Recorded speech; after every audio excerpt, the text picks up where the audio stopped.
Israel conmemora la peor masacre de civiles cometida dentro de su territorio en su historia. El 7 de octubre del año 2023, Hamás masacró a más de 1.200 personas y llevó a más de 250 de rehenes a la Franja de Gaza.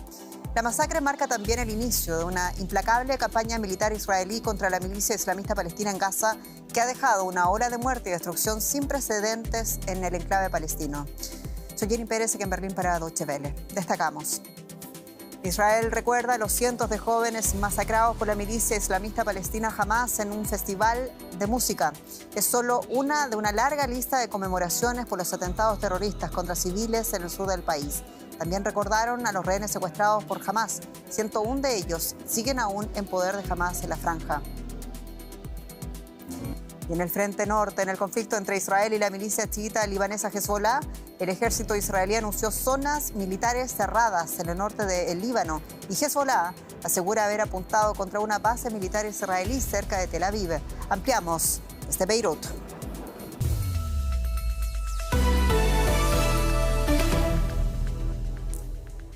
Comenzamos recordando. Se cumple exactamente un año desde los ataques terroristas de Hamás en territorio israelí, ataques que llevaron a la posterior guerra en Gaza. Israel conmemora a las víctimas de este primer aniversario a lo largo y al ancho del país. Entre los actos se efectuó una vigilia en el recinto donde se celebró el Festival de Música Nova, uno de los primeros lugares atacados por la milicia islamista palestina. Más de 1.200 personas fueron asesinadas en estos ataques y más de 250 fueron tomadas como rehenes. Familiares de las víctimas guardaron un minuto de silencio en ese lugar, así como también en Tel Aviv, en memoria de los asesinados y los secuestrados que aún siguen en poder de Hamás en Gaza. Vamos por todos los detalles con la periodista Maya Siminovich, ahora mismo en directo desde Tel Aviv. Maya, saludos. ¿Y cómo ha conmemorado Israel este día de la masacre? ¿Cuál es el ambiente en general en este país? En este primer aniversario, decíamos, la peor masacre de civiles en 76 años de historia. Hola, Jenny. El país efectivamente ha recordado desde las 6:30 de la mañana en diferentes actos, desde un minuto de silencio a las 6:30 en Reim, en donde se hizo la fiesta de Nova y donde hubo más de 360 muertos, asesinados. Se paró la música nuevamente, se hizo un silencio, las familias estaban ahí de luto, destruidas, y de ahí siguió en todos los kibutzim, en las ciudades. Ha habido cientos, más bien miles de actos, por lo menos uno por cada víctima, eran 1.200.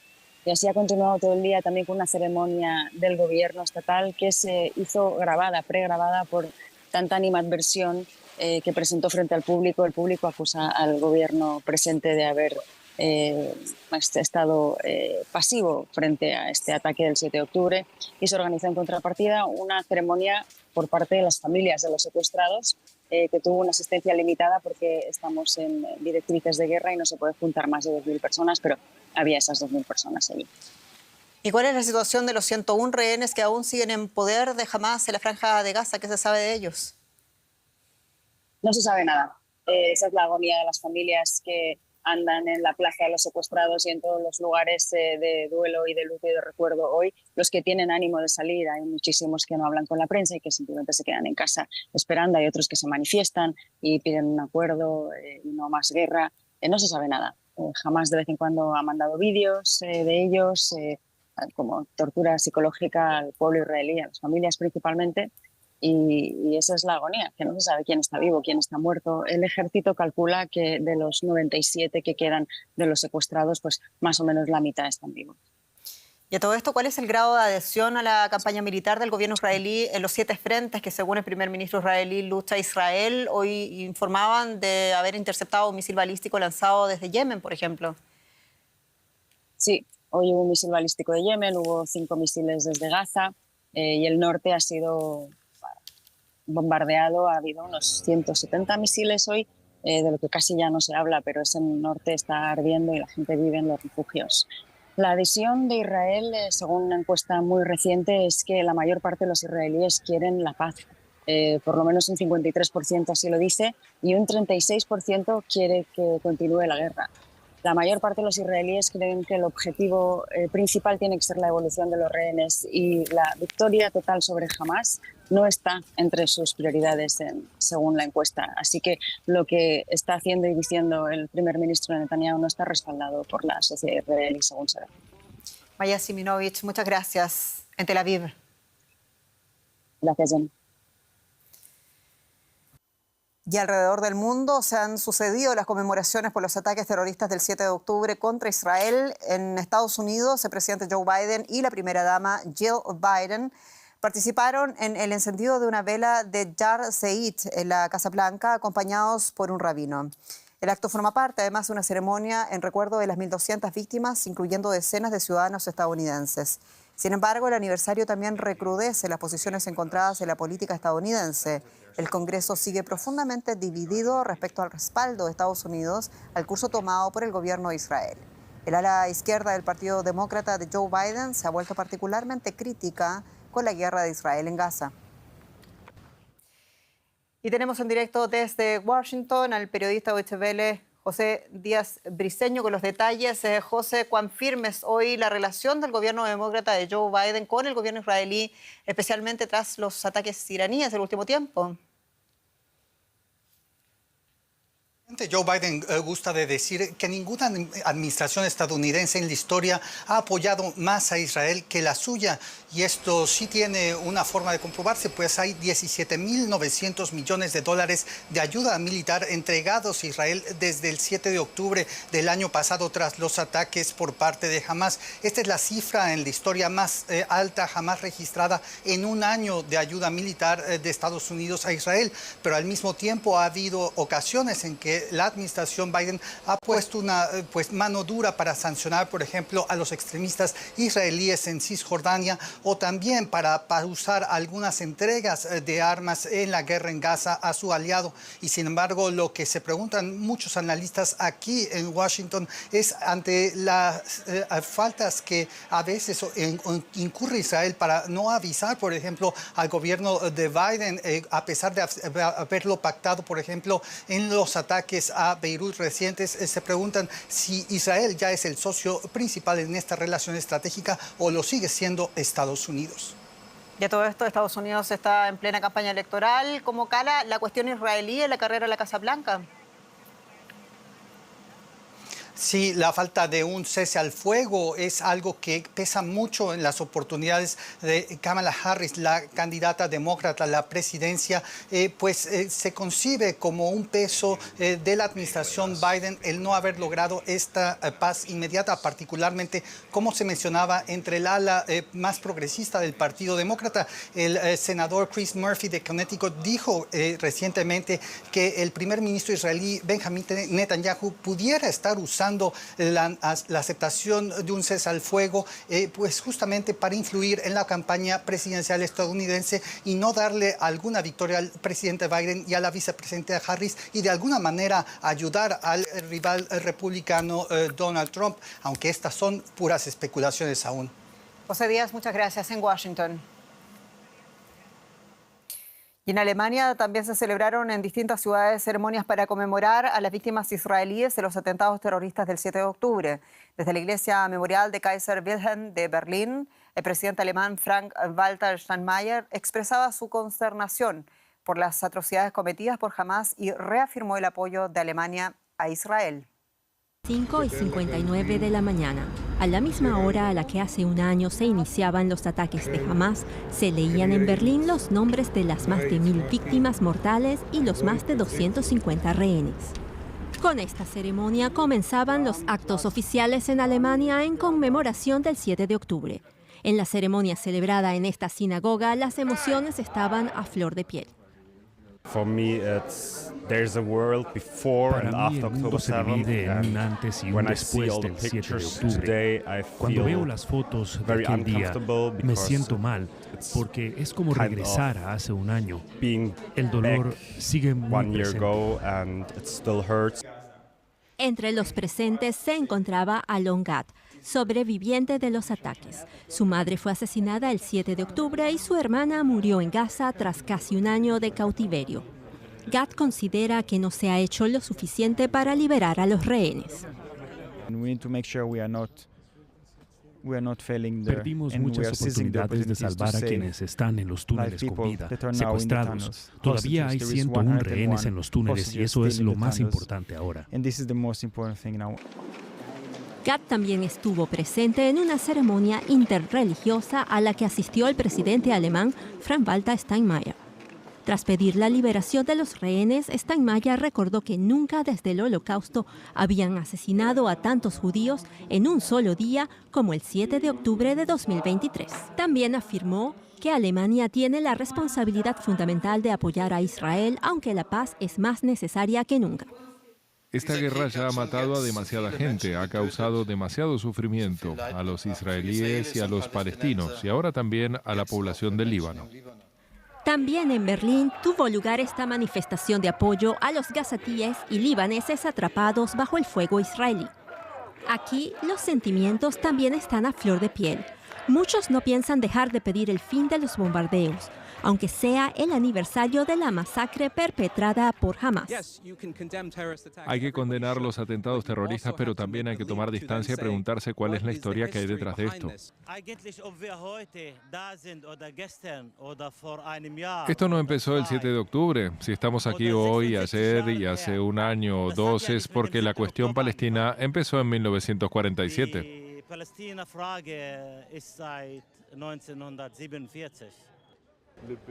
En Berlín, como en muchos otros lugares, los atentados han caldeado los ánimos en uno y otro bando, pero no deja de haber llamados a la tolerancia y la justicia. Tras el 7 de octubre son muchas las heridas abiertas en todo el mundo.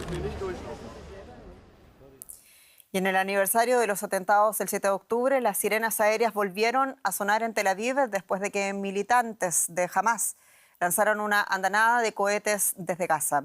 El ataque se produce después de un año de guerra que ha devastado la franja de Gaza, matando a casi 42.000 palestinos y desplazando al 90% de la población, ello según el Ministerio Gazatí de Sanidad controlado por el grupo terrorista Hamas. Israel ha lanzado hoy una serie de ataques aéreos contra el campo de refugiados de Jabalia, en el norte de Gaza, en el que fallecieron 5 palestinos. El ejército israelí afirma que sus tropas han rodeado el campo, alegando que los milicianos de Hamas se han reagrupado en la zona.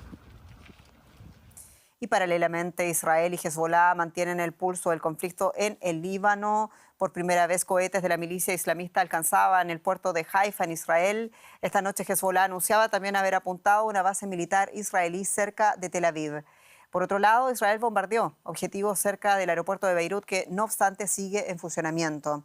Los ataques aéreos israelíes se dirigieron contra un barrio del sur de Beirut considerado un bastión de Hezbollah. En dicho distrito se podían ver grandes columnas de humo elevándose en el aire. Fuentes libanesas dicen que al menos 2 misiles israelíes impactaron a pocos kilómetros del aeropuerto. Además, Israel ha mandado más soldados al sur del Líbano para ampliar sus incursiones en el país vecino.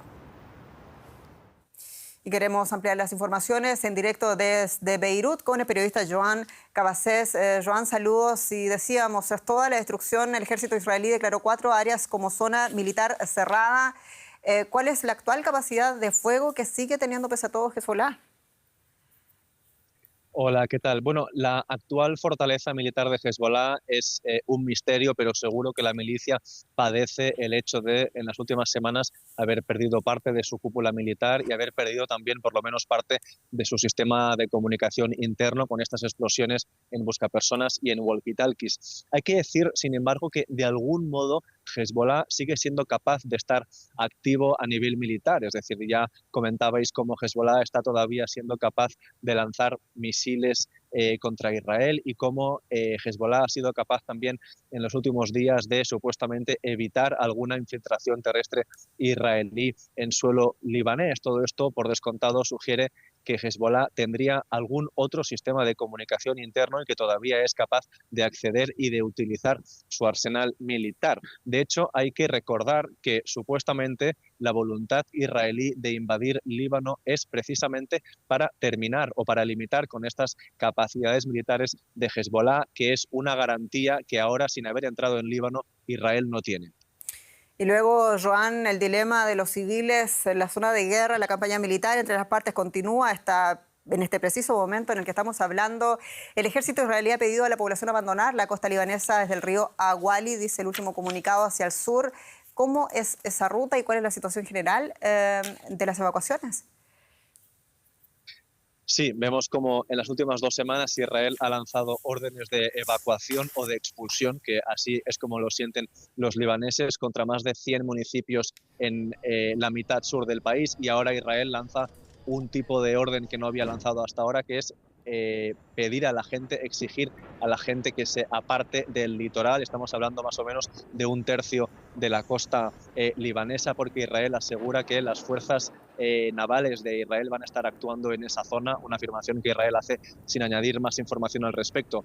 Hay que decir que este es un país en el cual las evacuaciones y el desplazamiento de civiles se hacen con mucho miedo por parte de la población civil. Hay que decir que el sur del Líbano está continuamente bombardeado, severamente bombardeado, y en Líbano, a diferencia de en Israel, no hay refugios, no hay sirenas y tampoco hay sistema de defensa antimisiles. Hay que recordar también que buena parte de este éxodo civil continúa dirigiéndose hacia Siria, donde ya habrían llegado más de 400.000 personas huyendo de los bombardeos israelíes. Siria, hay que tener presente, es un país donde la guerra está todavía activa. De hecho, grupos de defensa de los derechos humanos seguían diciendo hace pocas semanas, antes de esta escalada militar en Líbano, que es un país donde no existe el retorno seguro para refugiados sirios, puesto que el régimen de Bashar al-Assad continúa haciendo detenciones arbitrarias y, en definitiva, persiguiendo a personas críticas con el régimen, que es, por supuesto, un caso muy habitual entre refugiados sirios en Líbano. Otra vez una guerra que prácticamente estaba olvidada, pero sigue allí. Joan Cabasés, muchas gracias en Beirut. A vosotros.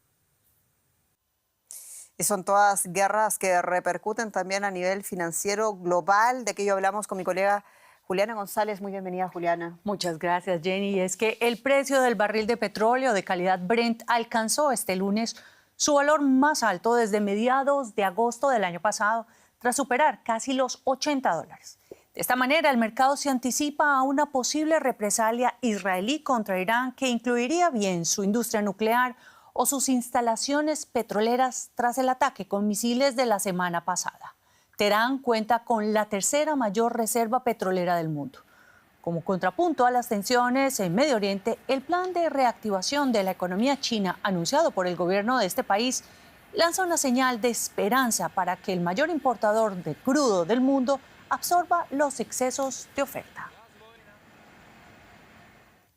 Y la Casa Blanca urge a la gente a que se prepare para la llegada del huracán Milton, que subió a categoría 5 y que se prevé golpee las costas de la Florida a mediados de esta semana.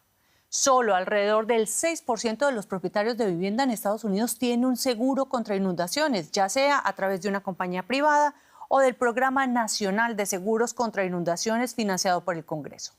Se prevé que esta institución precisamente tenga que pagar la mayor parte de los daños causados por el huracán Helene. Sin embargo, los congresistas están en receso hasta noviembre, por lo que no puede aprobarse ninguna financiación suplementaria a menos de que interrumpan su pausa. Helene dejó a su paso unos 223 fallecidos y a miles de personas sin hogar en más de 16 estados del país. La temporada de huracanes se extiende hasta finales de noviembre. Y un nuevo huracán se aproxima a Florida cuando aún no se ha terminado de evaluar los daños por el anterior, por Helene. Y tomamos el pulso a estos daños relacionados con fenómenos climáticos extremos con Ana Nieto, nuestra analista económica en Nueva York. Hola Ana, qué gusto saludarte. Cuéntanos, ¿cuál es el impacto económico de estos fenómenos en los Estados Unidos? Pues Juliana, de momento el huracán Helene puede convertirse en una de las 5 tormentas más caras de la historia del país, un ranking que lidera el huracán Katrina, que ocurrió en el año 2005, seguido del Ian, que ocurrió en el año 2022. Las últimas estimaciones de daños a la propiedad apuntan que las pérdidas estén valoradas entre 30 y 47.500 millones de dólares, de los que solo una pequeña parte, 11.000 millones, estarían protegidas por los seguros. Las pérdidas son mayores cuando además se se contabiliza el daño a las instalaciones agrícolas, a las infraestructuras públicas, a la actividad económica que no se produce, faltan salarios. Y según la Agencia Nacional Oceánica y Atmosférica, los costes asociados a los desastres provocados por el clima no están haciendo más que crecer en Estados Unidos. Estamos hablando de fuegos, de sequía, de huracanes, de temporales. Solamente el año pasado se evaluaron por esta agencia daños valorados en 93.100 millones de dólares. Y hay que tener en cuenta que en los últimos 3 años estos costes han subido hasta 431.500 millones de dólares. Solo en 3 años. Entre el año 80 y el 89 estos costes eran la mitad. Bueno, unas cifras enormes, pero los huracanes y la ayuda contra las catástrofes también ahora son parte de esa narrativa electoral a menos de un mes de las presidenciales. ¿Qué es lo que está pasando, Ana? El candidato republicano, Donald Trump, ha dicho que FEMA, la Agencia de Protección Civil, casi ya no tiene dinero para atender a las víctimas de los desastres porque la Casa Blanca está usando este capital, este presupuesto, para atender a los inmigrantes que cruzan ilegalmente la frontera. Es una afirmación totalmente falsa que los administradores de FEMA dicen que además es ridícula. Trump también criticó que el presidente no hubiera llamado al gobernador de Georgia cuando cayó todo el agua que inundó este estado, el Elín. El gobernador de Georgia precisamente dijo que esto no había pasado, lo desmintió completamente. Pero es la dinámica de estas elecciones. FEMA ha dispuesto en total 210 millones de dólares de momento para la zona afectada y las autoridades dicen que se están preparando para lo que llega con el Milton. No solo la lucha contra las catástrofes naturales, sino también contra la desinformación. Ana Nieto, desde Nueva York, muchas gracias por estos análisis. Y venimos a Europa, donde la propuesta de la Unión Europea de aplazar la normativa para combatir la deforestación genera divisiones.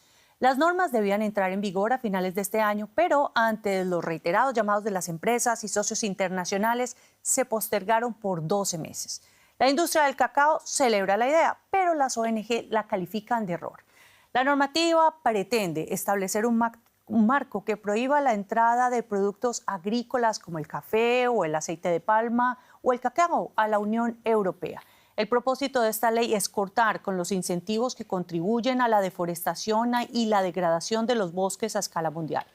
Para las organizaciones no gubernamentales, la reglamentación puede marcar la diferencia, y es que se dice que la Unión Europea es responsable de la deforestación de más de 248.000 hectáreas al año. Y nos vamos precisamente a América Latina, a México.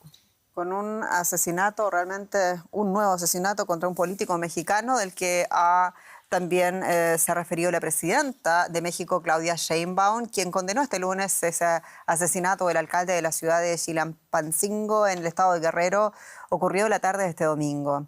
En su conferencia de prensa matutina, la mandataria afirmó que se están llevando a cabo las investigaciones correspondientes y que el caso podría ser asumido por la Fiscalía General de la República de ser, dijo, necesario. Alejandro Arcos llevaba menos de una semana en el cargo de alcalde de la ciudad capital del estado de Guerrero. Su cuerpo fue hallado decapitado en un vehículo. El caso ocurre solo una semana después de que el secretario general del Ayuntamiento de Chilpancingo fuera asesinado a balazos en pleno centro de la ciudad. Más noticias internacionales a continuación. Ucrania no continuará permitiendo el tránsito de gas ruso por su territorio una vez que este año expire el acuerdo para ello. Así se lo comunicó el primer ministro ucraniano Denis Shmyhal a su homólogo eslovaco Robert Fico. Ucrania busca de esta manera privar a Moscú de los ingresos que le proporciona la venta del gas. La medida afecta especialmente a Eslovaquia, que depende del gas ruso. La Guardia Costera Española rescató a al menos 30 migrantes cerca de las Islas Canarias frente a la costa occidental africana. El grupo, que incluye a 3 niños pequeños, fue llevado a tierra donde recibió atención sanitaria. En lo que va del año, el número de migrantes irregulares que llegan a las Canarias se ha duplicado respecto a 2023. La sonda europea Hera ha despegado de Florida en un cohete de SpaceX para investigar los daños causados por una nave espacial de la NASA estrellada deliberadamente contra un asteroide. La misión de la sonda es comprobar si un pequeño asteroide puede ser desviado de su trayectoria hacia la Tierra. Y 2 científicos estadounidenses han sido galardonados con el Premio Nobel de Medicina. Su trabajo podría conducir algún día a la prevención de enfermedades como el cáncer y la diabetes. Derek Williams, de nuestro departamento de DW Ciencias, lo explica. Los biólogos Gary Ruvkun y Victor Ambros han sido distinguidos con el Premio Nobel de Fisiología o Medicina por su revolucionario descubrimiento del microARN, que cambió la forma en la que comprendemos cómo se regulan los genes. Este es un descubrimiento fundamental y suele hacer falta que pase tiempo para que se reconozcan los descubrimientos fundamentales y para que se demuestre que son muy importantes. Este año reconocemos la importancia de este descubrimiento en particular.